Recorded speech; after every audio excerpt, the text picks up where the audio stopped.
Hey, Jenny. Hi, Toby. Great to be here. And hi, everyone. If you're tuning in now or later, I'm sitting down with Jenny, the founder of We Are Mother Earth. And Jenny, where are you right now? I am actually in Cincinnati, Ohio, on my Earth Walk, which is I am 730 miles in walking across the United States Wow. for radical collaboration on climate action. And where did you start? I started in Lewis, Delaware. I dipped my feet in the Atlantic Ocean, and I'm heading toward California, all on foot. And how long have you been going for? This is going to be day 85, although I will say that I was off for about 2 weeks to visit my grandfather at home, so I'm a bit behind. I should be in Indiana or Illinois by now. I'm just crossing over into Indiana this week, but it's day 85 of my journey, and it's probably going to take over 200 days, about 8 months or 9 months in total. That's incredible. So tell us a little bit about what is motivating you to undertake such a huge journey.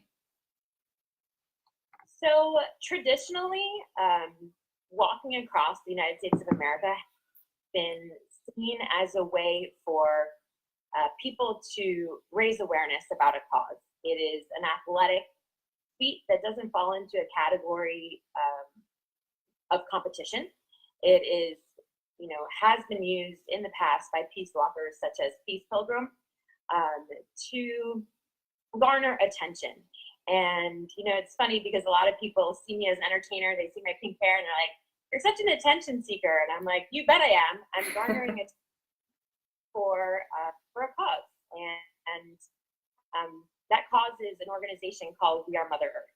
So just very briefly, We Are Mother Earth is a cooperative corporation, and it is aimed at bringing together a family of organizations that already exist and are already doing good work around the environment, holistic health, climate action, liberation from fossil fuels, plastic reduction, and land stewardship, as well as music and art, and really trying to research and reimagine what the future might look like for our next 7 generations if we could speak across industries and across sectors to utilize the best technology, the best methods of communication, and the best socio-political methods for voting and things like that to really radically restructure the way that communities are designed so that they improve our quality of life. So, is that what you mean by radical collaboration? Yes. So when I say radical collaboration, it could be looked at a couple different ways. When we think of radical, we think of something outside the box. So that's one way to look at radical collaboration is people working together that normally would not be working together. So you might think, what reason would there ever be for a mechanic working on an oil truck to work directly with and collaborate with a musician? That's not necessarily a traditional partnership, but there are ways, actually. For example, if we were to build a multimedia dream machine where we could have, a veggie oil run truck that services children at schools to learn about music and art. That's a creative, innovative way for people to radically collaborate. So thinking outside the box is one definition of radical collaboration. Another definition of radical collaboration, I think, is to go really very focused and gung-ho on one particular area. So we know that to say things like global warming and climate change are actually underplaying how much of a crisis we're in right now in the global climate. We are actually in a climate crisis. So radical collaboration also means a sense of urgency. We need to come together quickly and effectively to address the problems that globalization has caused our society. And so radical collaboration means putting aside our differences to create that underlying sense of urgency for common ground. And then the third way that I would say about radical collaboration is methods of communication that aren't traditionally utilized. So We Are Mother Earth is looking and doing research right now about the way that corporations are structured and how they can be restructured to be more inclusive so that people at all levels of class can participate and create a participatory economy using cryptocurrencies and alternative currencies in a way that is extremely inclusive. So radical can also mean scope. So the scope of inclusivity. So it can mean people that wouldn't normally work together, working together. It can mean focusing on a specific goal and trying to reach that goal with a sense of urgency. And it can also mean restructuring the scope to increase inclusivity. What you're describing sounds radically different from a lot of what's going on today. What do you see on the ground as you're walking through the US right now? What are you seeing day to day? So, it's been very enlightening to walk through the small towns of West Virginia and Ohio and Maryland and see the different cultures in the different states. And the truth of the matter is that coming from a big city, so I live in Brooklyn, New York, and I've also lived in Los Angeles, California. And I think we tend to forget what it's like, not only necessarily forget, but maybe we haven't experienced what it's like in rural America where access is a big issue. So when I say access, that could mean access to healthy foods. That could mean access to the news. That could mean access to healthcare. I spoke to some Amish, some Amish folk who were still researching whether the world was round or flat. And interestingly enough, although that made me kind of want to chuckle, here they are actually living in harmony with the land and making much less of an impact on the land. So not having that knowledge, was offset by having the traditional way of life. So what I'm really learning about is how the frequencies between urban, rural, and suburban America are different, and it creates little culture pods. And so when I talk about radical collaboration, what I'd like to do is, overlap those culture pods so that people can start learning about each other. Because ultimately, even as I've walked through these, radically different communities, a lot of people have stepped up to help me.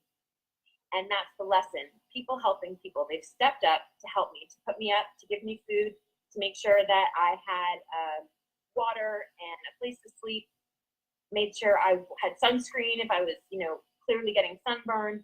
And whether I had different political views or pink hair didn't matter.